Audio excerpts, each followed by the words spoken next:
vais être honnête, cette vidéo, elle n'a pas été très facile à faire. Ça fait presque un an que je fais des vidéos tous les jours différentes. Et c'est ça l'objectif de mon année de vidéo, c'est de tous les jours te trouver un nouveau sujet, quelque chose de nouveau à te raconter, quelque chose d'inédit sur la chaîne que je ne t'ai jamais raconté.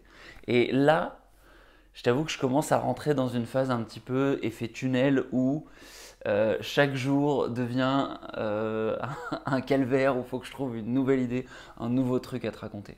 Et du coup, je ne savais pas quoi raconter aujourd'hui et je me suis dit que j'allais tout simplement te raconter cette difficulté-là. Et euh, sincèrement, j'ai repoussé le temps de faire la vidéo, je me suis mis devant une série, bref, j'ai procrastiné avant de faire la vidéo. Et à un moment donné, je me suis dit, il va falloir que tu te lances mon grand, qu'est-ce que tu peux raconter? Et puis je me suis dit, pourquoi je raconterais tout simplement pas la vérité, c'est que je n'ai pas grand-chose à dire. Et surtout, je n'ai plus grand-chose à dire alors qu'il reste encore euh, presque 2 mois de vidéo à faire. Et je suis un petit peu dos au mur, comme Batman qui cherche à sortir de son trou et qui doit sauter, s'enfiler et il faut se lancer. Bref, et donc je me suis dit tout simplement, bon bah voilà, ça fait un super sujet de vidéo. Quelque part, la performance, tu peux la trouver quand tu te retrouves dos au mur, quand tu vois, tu es arrivé à ta limite en fait. Et au moment où j'arrive et que j'ai plus rien à raconter, je me dis, mais de toute façon, j'ai fait, il y a 2 vidéos intéressantes que j'ai faites sur lesquelles je peux capitaliser. D'abord, c'est comment je trouve mes vidéos YouTube et il y a un concept que j'avais pris, c'était faire des résumés de livres. Il se trouve que je n'ai pas résumé tous les livres de ma bibliothèque. Et ensuite, j'ai fait une vidéo sur comment lire très très vite. Et l'idée, c'est que ces livres-là, je ne les ai pas forcément tous lus. Mais je me suis dit que j'allais tous les résumer. Et donc, voilà, ce que je me suis dit, c'est que pour cette vidéo-là, je pouvais tout simplement te présenter la série de livres que je te propose de résumer, un à un, en te disant tout simplement ce qui me paraît intéressant dans ces livres-là. Je te mettrai les liens demain dans la description. Au moment où je publierai la vidéo, les liens ne seront pas encore là. Mais je te mettrai le lien Google Doc du début du projet où il y a pas mal de liens qui apparaîtront. Bref, donc je te propose tout de suite de démarrer. Alors les deux premiers, donc concrètement, ce qu'on va faire dans les prochains jours, c'est résumer tous ces livres et je ferai de la lecture rapide pour aller très très vite et être capable de te donner la substantifique moelle des livres, essayer de te donner les points forts, les points négatifs et essayer de faire quelque chose d'intéressant. Donc les premiers livres que je vais résumer, c'est ces 2 livres-là. Je vais les résumer en même temps parce que le premier, c'est Le héros aux 1000 visages de Joseph Campbell. C'est un livre en fait qui te parle de storytelling et c'est Joseph Campbell, c'est un chercheur, un mec qui a inspiré Star Wars notamment et qui a inspiré des tas et des tas de scénaristes. Ça, c'est vraiment la substantifique moelle, le travail, tu vois, ça, c'est un livre qui se lit difficilement et qui t'explique concrètement toute une structure de storytelling qu'il y a partout, d'accord? Et en fait, Christopher Vogler, lui, ce qu'il a fait, c'est qu'en gros, il a pris cette méthode-là et il en a fait le guide du scénariste. Et ces 2 livres-là, notamment celui-là, c'est un livre que j'ai eu l'année dernière à Noël. Et ce guide du scénariste, c'est une espèce de checklist qui donne à des gens pour relire des scénarios, pour s'assurer que l'histoire, ça va être un succès, parce que ça respecte un certain nombre de règles de storytelling. Voilà, donc ça, c'est les 2 premiers livres que je te propose de résumer.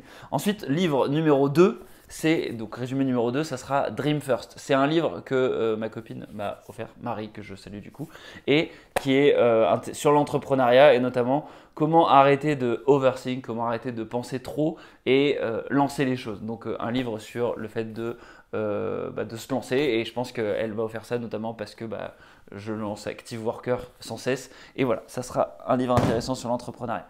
Livre numéro 3, Becoming Steve Jobs, une biographie. Une biographie, c'est super pour s'inspirer et donc je pense que là on va apprendre plein de choses sur Steve Jobs. Livre numéro 4, Trop intelligent pour être heureux, l'adulte surdoué. Alors ce livre-là, ça te parle justement des gens qui sont surdoués, mais pas au sens surdoué que tu connais, il me semble. C'est plutôt une histoire de sensibilité, une histoire de... Enfin bref, là-dessus, je pense qu'il y aura un débat dans cette vidéo-là. Je t'en dis pas plus. L'idée, c'est que tu as des gens qui sont extrêmement sensibles et qui du coup vivent pas les choses de la même manière. Et ce livre-là leur permet de se retrouver là-dedans. Livre numéro 5, Tous des idiots de Thomas Erickson. Là, l'idée, c'est que c'est un livre qui s'adresse aux gens qui arrive pas à se faire comprendre des autres parce qu'il trouve que les autres sont trop idiots. Donc je t'avoue que je connais pas du tout ce livre-là, c'est un livre que je sais même pas comment il est arrivé dans notre bibliothèque, mais ça parle de comportement, ça va parler de personnalité, et ça va parler aussi de comment mieux cerner ses collègues et ses proches, donc finalement comment mieux travailler et mieux se comporter avec les autres. Livre numéro 5, à la rencontre des entrepreneurs qui changent le monde. Alors là, c'est un livre qui date un petit peu, que j'avais eu à Noël de ma petite sœur, si je ne dis pas de bêtises. Et pour être très honnête, Cécile, je suis désolé, je n'ai pas lu ton livre, Dépôt légal, mai 2014, donc il date un petit peu. Ce qui va être très intéressant, il me semble que c'est un patchwork de plein d'entrepreneurs sociaux, des gens qui veulent en gros créer une entreprise, mais à objectif social. Ce qui va être intéressant en fait, c'est de regarder les différents projets qu'il y a là-dedans et de voir lesquels ont survécu. Parce qu'on sait qu'une startup, il y a extrêmement peu de startups qui survivent. Bah là en fait, on va jouer un peu à retour vers le futur. On va scanner le livre et voir les projets qui ont réussi. Donc là, on doit être au livre numéro 5, Human Machine de Jean Delaroche-Brochard. Peut-être que j'en avais déjà parlé à un moment de ce livre-là. C'est un livre sur la productivité. Jean Delaroche-Brochard, j'en ai parlé dans la vidéo sur Xavier Niel. Et clairement, c'est un super mec à suivre dans ses interviews. C'est un mec qui accompagne Xavier Niel dans ses acquisitions pour suivre les différentes startups qu'il va acquérir. Et voilà, il a fait un livre sur tous ses conseils de productivité. Et donc, j'ai hâte de résumer ce bouquin-là parce qu'il a l'air vraiment super. Livre numéro 6, Stephen Hawking, Une brève histoire du temps, du Big Bang au trou noir. Là, on est sur un livre plutôt scientifique. L'objectif de ce résumé-là, ça sera de te vulgariser finalement ce que Stephen Hawking il nous raconte ici. Livre numéro 6, Small Giants, Companies that choose to be great instead of big. Donc là, ici, on est sur des entreprises qui préfèrent être bien, être incroyable plutôt que énorme. Donc l'objectif de ce bouquin-là, c'est de t'expliquer comment est-ce que tu peux créer une entreprise qui soit fonctionnelle, qui fonctionne, mais sans forcément avoir une vision démesurée. Voilà. Donc d'où l'intérêt du livre Small Giants. Je t'avoue que je ne sais plus bien pourquoi j'ai commandé ce bouquin-là. J'ai dû le voir dans une interview, il a dû me motiver et je ne sais même plus ce qu'il raconte. Donc j'ai hâte de le résumer parce que ça avait l'air extrêmement motivant. Livre numéro 7, Sulitzer, Monnaie. Alors là, Paulo Sulitzer, c'est une personne qui avait écrit notamment le livre Le Roi Vert, qui est un roman que j'ai résumé déjà sur la chaîne. Et c'est souvent des résumés, enfin des livres qui sont extrêmement motivants parce que c'est des livres inspirants de personnes qui ont des carrières incroyables. Donc je ne sais pas ce qu'il raconte, mais j'ai très hâte de le résumer.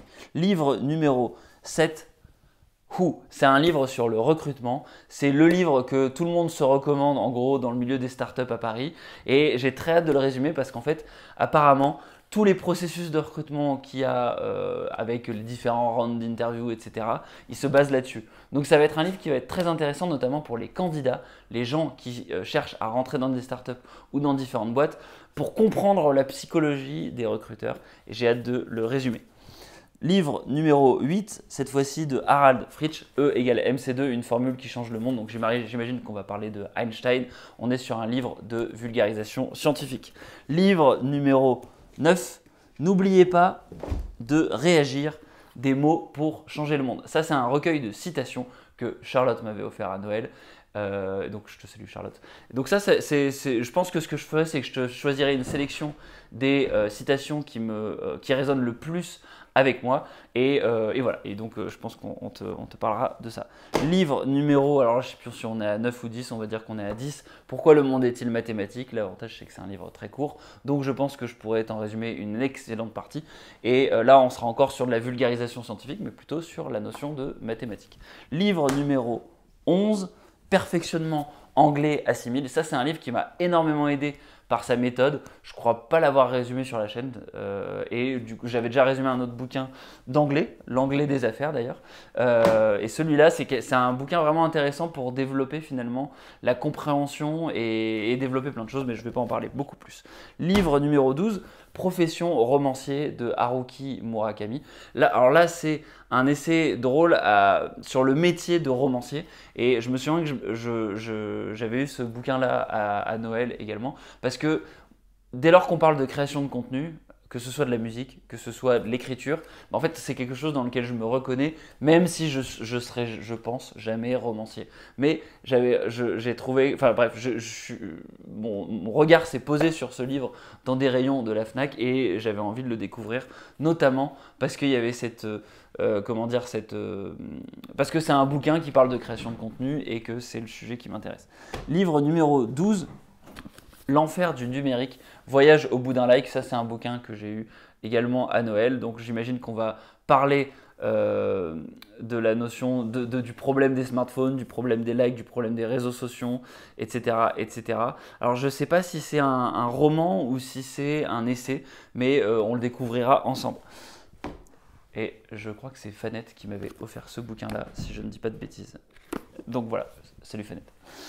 Livre numéro 13, 1001 idées pour une France numérique. Là, on est encore dans un bouquin qui date qui date de 2017. C'est un bouquin qui avait été mis en place et rédigé par le G9+. C'est une association de grandes écoles d'ingénieurs et de commerce et sous la direction de Luc Breton, que je salue, qui est un ancien de mon école, Luc. Et donc c'est 100 idées pour une France numérique. Là, ce qui va être intéressant, c'est pareil, de parcourir ces 100 idées, de voir lesquelles ont pu émerger depuis 2017, lesquelles n'ont pas émergé et se faire un petit peu une idée, te donner mon avis sur les idées que je trouve intéressantes, celles que je trouve pas intéressantes. Et voilà. Livre numéro 14, Business Adventures de John Brooks. Alors ça, c'est un bouquin que Bill Gates adore. Je me demande si c'est pas voilà, The Best Business Book I've Ever Read. C'est écrit sur la couverture. Bill Gates. Et donc, c'est un ensemble de nouvelles business. Donc, ce que je vais essayer de faire, c'est de te résumer les nouvelles principales. Et puis voilà. Je pense que c'est un truc où on apprendra pas mal de choses. Livre numéro 15, The Copywriter Handbook. Alors, le copywriting, c'est quelque chose d'extrêmement intéressant qui permet d'apprendre plein de compétences, notamment sur comment t'exprimer à l'écrit. Et donc, je pense que j'arriverai pas à te donner tous les concepts, mais pareil, je vais essayer de te donner les grandes structures, essayer de t'expliquer ce que tu peux apprendre dans ce bouquin-là. Et je pense que ça pourra te servir notamment, ne serait-ce que par t'éveiller à l'enjeu de l'écriture quand tu veux essayer de persuader quelqu'un. Et puis, dernier livre, avant-dernier livre, pardon, Porsche. Histoire des grandes marques. Alors là, en fait, moi, j'ai toujours été fan de Porsche et du coup, là, ce qui va être intéressant, c'est d'essayer de capturer un petit peu l'itinéraire de Ferdinand Porsche depuis la création et de voir un peu ce qu'on peut retirer de cette saga de la marque de voiture Porsche. Alors, dernier livre, c'est le livre, non, avant-dernier livre, c'est le livre Comment s'en mettre plein les poches en Asie mutante. Un livre, un roman, pareil, un roman inspirant sur l'entrepreneuriat.